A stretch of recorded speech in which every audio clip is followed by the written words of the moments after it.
Well, students, today we will discuss certain activities as well as application-based question that may be given sometimes in the exam um, in a spreadsheet actually.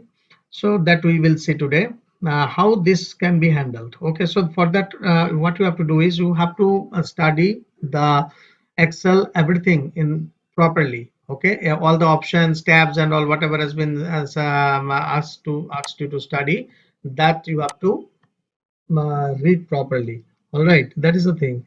So now what is happening? So today we will discuss some application based question that often comes over here.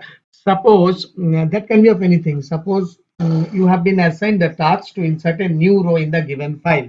But what is happening every time you are trying to perform this action, only one cell was inserted rather than the whole new row. Then what was the mistake? So what is happening out here? You have been asked to insert a new row. Instead, what is happening? What is happening over here? Every time you perform it, then only you see that one cell was inserted rather than the whole new row. Then what is actually the mistake? So we have to solve it in that way. So what will be your answer? Then we have suppose why this is happening. First of all, we have to see. Then click on insert first. Suppose you are trying to insert quite rightly. You have done right click on the cell and then you have chosen insert. Fine. Now the thing is that this insert dialog box has been appeared. All right, now what you have done, you have chosen shift cells down without seeing anything. Just click on OK. Then what is happening? You see, this is the thing is happening. Okay, but you have been asked to insert an entire new row over here. Then what is the possible mistake that you had performed? Okay, I'm going back to the previous position once again by pressing Ctrl Z. So this is the position and you have been asked a new row over here. But what you have done by mistake, what you have done, and every time you do this perform, you always getting in this way. So that is wrong. So you have to solve this problem. So this kind of application based question comes usually in Excel. Okay, so what you have to do in this case, if you have been asked to insert a new row, okay, so right click on the cell concerned and then click on that, then the entire row will be the solution. So you have to write it in this way. Instead of choosing shift cells down while inserting, we have to select entire row option. Then what will happen? One entire row will be inserted and here you will be able to enter some type of data. So this kind of question often comes, okay, whenever you are solving the application based question. That's why I am suggesting you to remember or to practice it practically, so you can see practically as I have demonstrated to you. Okay, you will be able to do it nicely. Fine. So often some other type of question comes. I'm going to a new sheet. Okay, suppose it is given like this to you. A formula has been given, sum, and then it is written B5 colon B10. Suppose this is given in this way. Then what is the mistake out here? So what will be your answer? Okay, so is this correct or wrong? We know that every formula starts with an equals to sign. So what would be your answer? Suppose at this stage, if you are pressing enter, then what is happening? It will be simply taken as a text. All right. It will be simply taken as a text. But when you are giving an equals to sign and you will write like this, that will be considered as a formula. Okay, beaten. Now no such values have been given, nothing will come. Okay, but if you put some value, so it is coming 0. But if you give some value, then you can find out some certain sum will be generated out here. So that's why we can say that when this way it will be given, you have to decide that what the message, what the mistake is out here, because the formula has not been started with an equal to sign. That is the wrong thing. Okay, sometimes the formulas are being given, equals to is given, and you have written like this sum. Okay, it is given like this 10 semicolon 20 semicolon and 30. Okay, then this is a wrong formula. Okay, so what is the mistake? The argument must be separated by a colon or comma. What will be the answer when you are solving this? It is an error. Okay, so it is having the error. Okay, so it is showing, it is suggesting. So what will be the your answer? I'm writing in notepad, you can note it down also. Okay, but what will be the answer? Okay, let us see. For the first question, what is given? Suppose it is given in this way: incorrect statement, and what will be the rectification? Incorrect statement, suppose it is given like this. Okay, incorrect statement is for the first one. I'm talking about B5. So what will be the remedy? B10. Okay, so this is an error. Okay, so what will be the mistake? So you have to write like this: mistake. What is the mistake? Mistake is that and a formula, sorry, a formula, okay, must start with an equal to sign, with an equal to equal, that is this one symbol, okay, or sign, you can say equal to sign. All right. Acha, what will be the remedy? Means the corrected statement. Corrected statement will be column wise. It can be done also. Correct statement will be equals to sum. Then within bracket you can write B5 colon B10. You write in small letter, no matter. Okay, that is the thing. So first of all, incorrect statement will be given. Then you will be asked to do what is the mistake and what will be the corrected statement. So this will be the corrected statement actually. Second question we are talking about coming. So this is the incorrect statement first of all. So what will be the incorrect statement? Let's see. Incorrect statement is given like this. Correct statement. Okay, sorry. Incorrect statement. What is the thing? Equals to is given here. Sum, then 10 semicolon 20 semicolon 30. It is given. So this is an incorrect statement. So what is the mistake that you have to mention out here? Mistake that has been committed out here. The arguments. Your arguments. It will be written exactly in this language. The arguments must be separated by a what?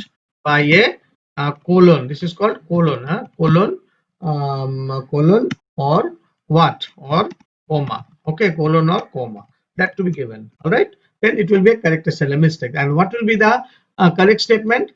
Corrected statement.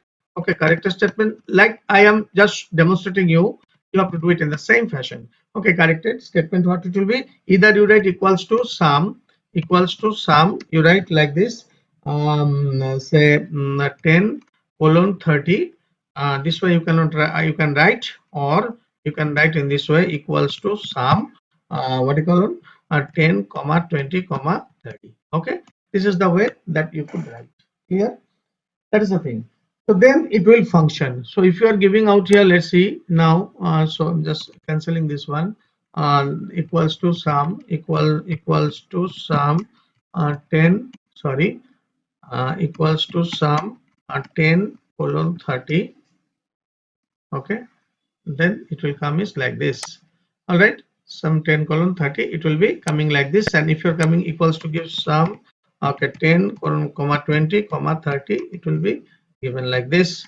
Then it will be 60. Fine. So that is the way actually we are finding out. Okay, that is the thing. So that is the correction actually that I have made. Incorrect statement, when it will be given, you have to write the mistake and you have to write the correct statement also. Okay, so that is the way. So any formula or anything can be given, you have to write in this way. So you have seen that how the insert case can be solved. The insert, the case of inserting the rows and all. If you are going back over here, okay, so coming back over here. So what is happening if we are removing this one? Suppose deleting the particular colon. Also, what is the thing? Entire row. If you are doing again shift cells up, then what will happen? Only one row will go up. Then this one will become blank vacant again. Okay, so what will be the remedy? In that case, if you want to delete this one, you have to delete the entire row. Okay, you have to delete the entire row option to be chosen. All right, that is the thing.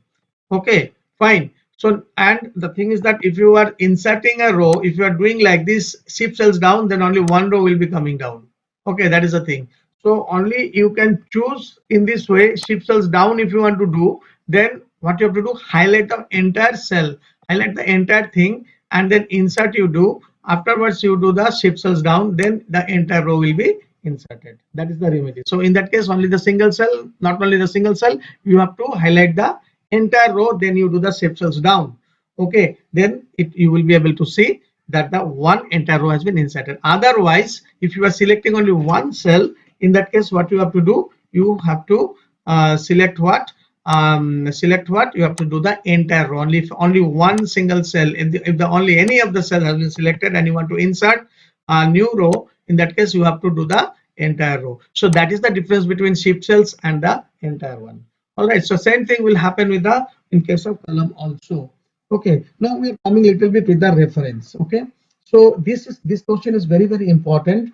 You know that what is actually the reference in formulas. Okay, there are different type of references available in a formula. Okay, one is called initial, sorry, one is called what, I'm coming over there, wait, Yeah, one is called mixed reference. So that is the one that I've shown to you. So removing this. So there are three types of reference, cell reference. Okay, types of cell reference. Fine. Types of cell referencing. Okay, referencing. All right. So then one is called relative reference. First one is relative reference. Okay, relative reference. All right. Relative reference. Second one is absolute reference.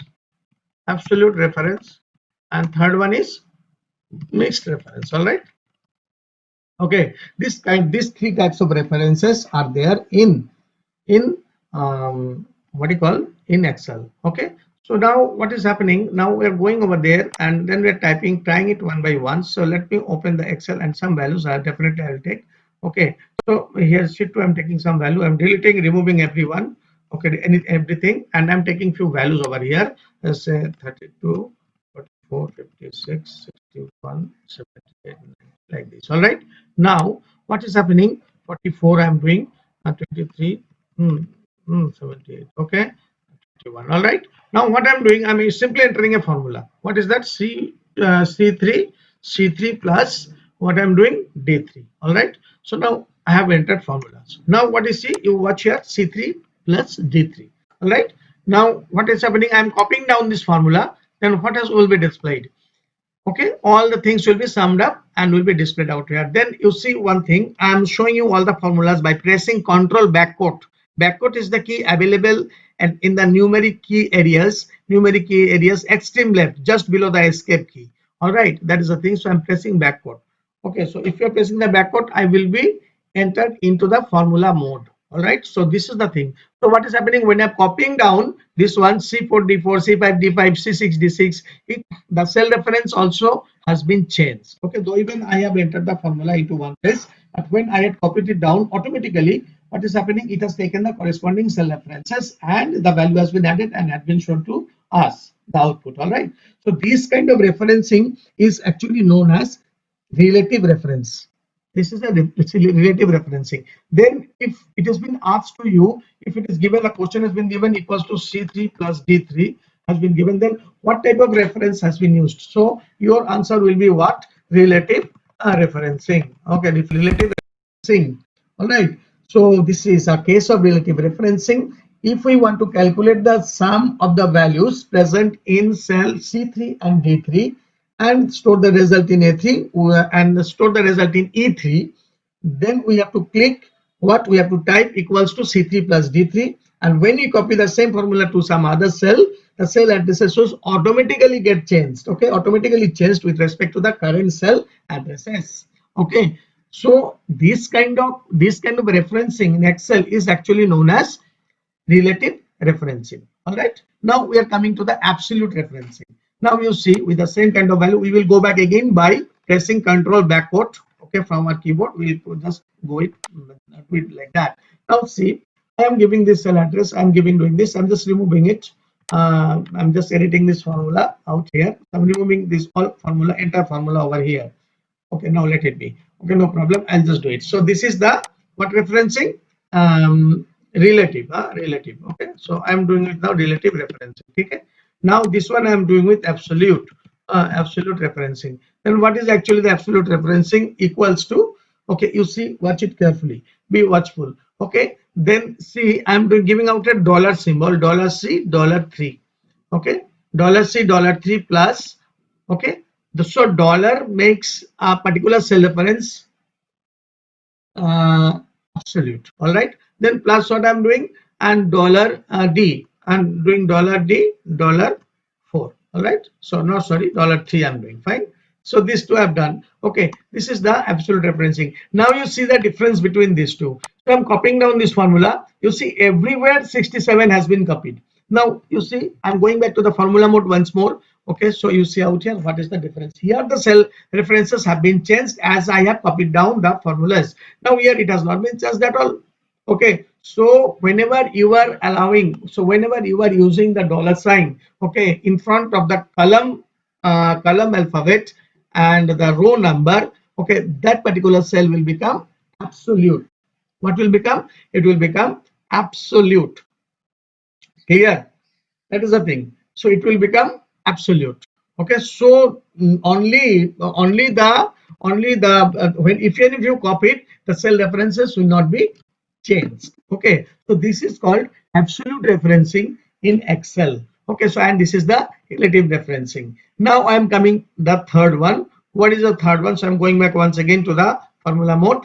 Okay, the formula mode, and then coming back to the third type. Third type is our, so what is happening if I want to make this one absolute, then what I have to do, dollar C, sorry, dollar C, dollar 3 plus, okay, dollar D, then dollar, sorry, dollar 3. All right, so this is what absolute absolute referencing, referencing. Okay, this is the one. So if that particular relative referencing reference has to be maybe given to you, and you have been asked to make the absolute reference of this one, so simply you have to give the dollar sign in front of the column alphabet and in front of the row number.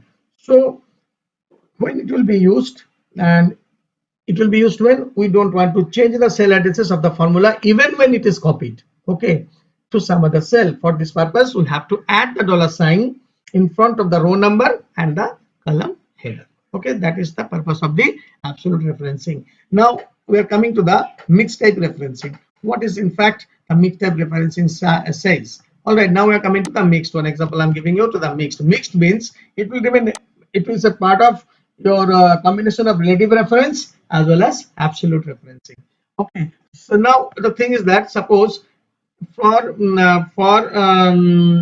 a particular value, for the values which are given in the cell range C, I want to add 5 marks, sorry, 5 in extra, and this 5 I have taken in where, 5 here in under the I, or you can take it as under the H. All right, so better I'll take it H. All right, now you see out here for every values in the column C, okay, C3, C4 and all, I want to add only 5. So what I will do, because since this is changing, so the address of the cell references when I will copy down, that has to be changed. So I'll keep this one as what,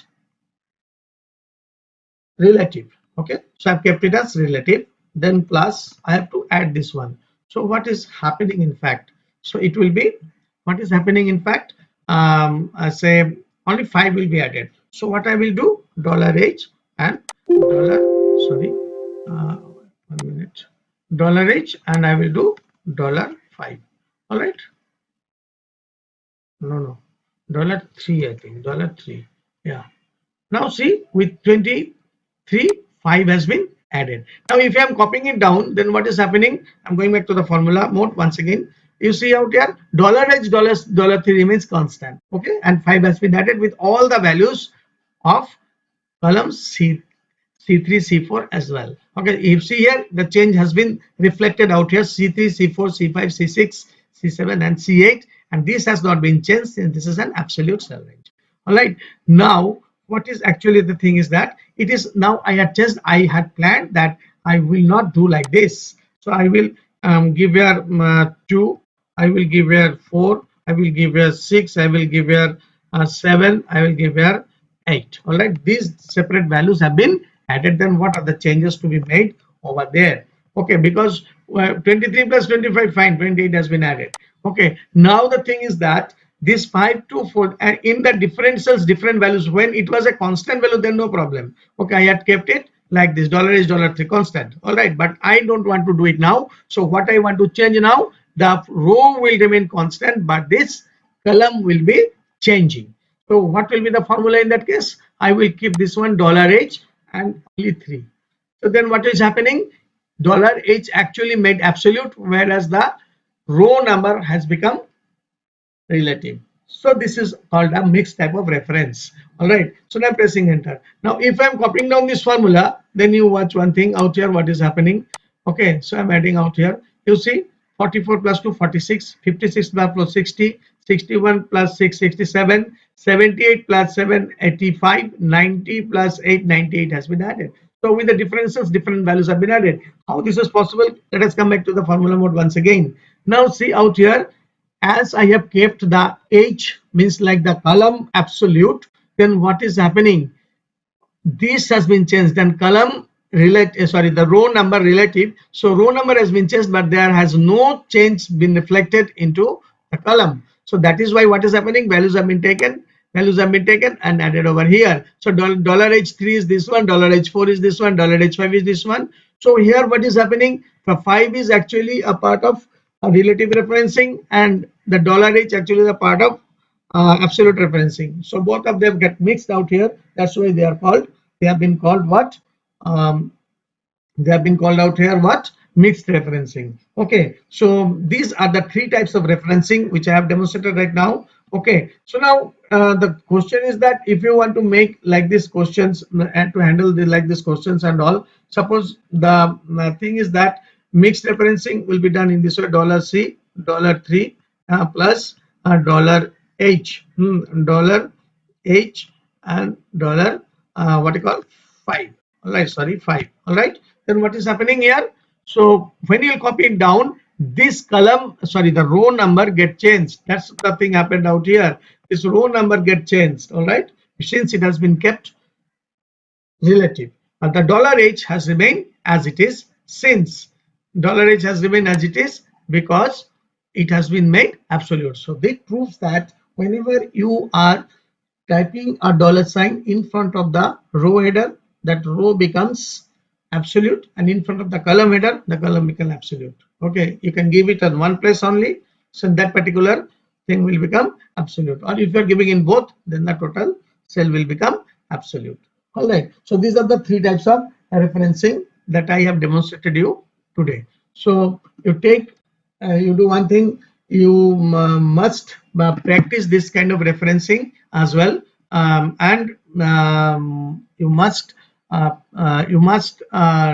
definitions and all what I have explained, that one only.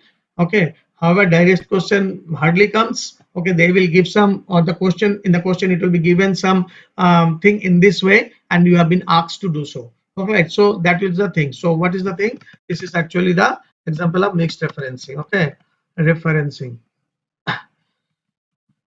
All right, so here we are ending the referencing and one application based questions that I have explained to you. In the coming time, I will give you some more, I'll show you some more activities. Okay, and how an activity can be solved, and how to write in the copy. Like last time you have missed out the percentage and all. Okay, many of you, but some of you have written quite correctly. Okay, so in the coming time I will also show you, demonstrate the activities that will help you out in order to write the formulas uh, into your copy, as well as while doing the practical it will be easy for you. So today what we had learned, the difference between the sheep cells down and the entire row, and uh, types of referencing, that is relative referencing, absolute referencing, mixed referencing. Fine. So we have seen the relative referencing, the demonstration, and the three types of formula that we have done out here, how the things to be entered. Once again you see, so that will be clear to you. So remember one thing, that whenever you want to see all the formulas, press control backward, it will enter into the formula mode, and the entire formula that you have entered in a worksheet can be seen. Okay, so that is the way. And again, if you want to switch back to the original mode, means like in the working mode, then you can go back to the control backward, press the control backward once again. So it is actually toggling between the editing mode as well as in the formula mode. Okay, so these are the three types of formula that I have demonstrated you, three types of referencing that I have demonstrated you today. All right, okay, thank you. Implement it practically, and do some activity of yourself, develop some activity of yourselves, so that will be definitely helpful. Okay, thank you.